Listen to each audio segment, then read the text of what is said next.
Dapat pa bang pinatulan ni Chi Filomeno ang naging statement ni Don Chang? Ito ay matapos siyang tanungin sa isang podcast patungkol sa di umano'y nakaaway nitong artista noon. Ano sa palagay mo? You are watching Showbiz Ganap Global.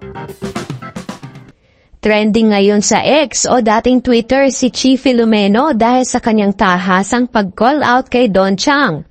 Sa kanyang naging post, sinabi nito na, "O bakit nahiya ka pa pangalanan ako, Don Chang? About the rehearsal, that never happened." At alam ng prod sa Showtime yon.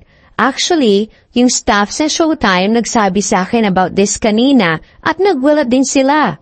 Your mouth is full of lies talaga, no? Sige nga, bakit ko muna hinila yung buhok? Balik ko sa'yo, sinabi mo. Pinagtanggol ko lang sarili ko, ah. Sinundan pa ito ng isa pang post na sinabing, "Naka-move on na lahat. Tahimik na buhay ko. Andun pa din si ate mo doon. 2025 na. Tumigil ka na kung di mo kaya mag-name drop. Last ko na to." Sabay share ng isang photo kung saan makikita si Don Chang nakausap ang mga host ng The Men's Room podcast ng One News PH na sina Stanley Chi at Andrew Iliana. Sa kanilang episode kung saan nag-guest si Don Chang ay tinanong siya about sa isang artistang nakaaway niya. Sinagot naman niya ng matagal naman na yun at naka-move on na siya. Ngunit nilinaw din niya na hindi naman daw siya ang nang-away at siya ang inaway. Nakwento niya na rin na sa rehearsal nila nangyari ang hindi pagkakaintindihan, na inagawan daw siya ng posisyon sa sayaw. Bagamat last October 2024 pa ang nasabing interview, hindi napigilan ni Chi na mag-react sa issue ito dahil nabanggit sa kanya ng mga staff ng It's Showtime at tinag din siya ng isang ex-account user na nag-post ng litrato. Iba-iba naman ang naging reaksyon ng mga netizens sa issue ito. Marami ang hindi nagustuhan ang pagre-react ni Chi sa naturang statement ni Don.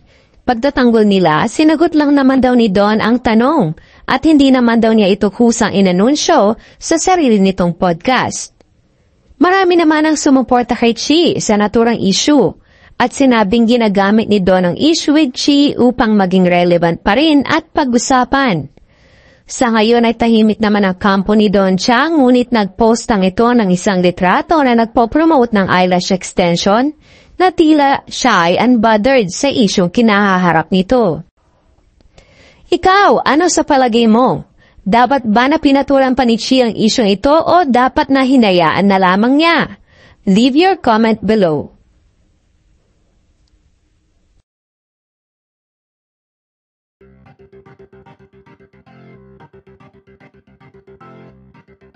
Don't forget to subscribe and click the notification bell for more Showbiz Ganap Global updates.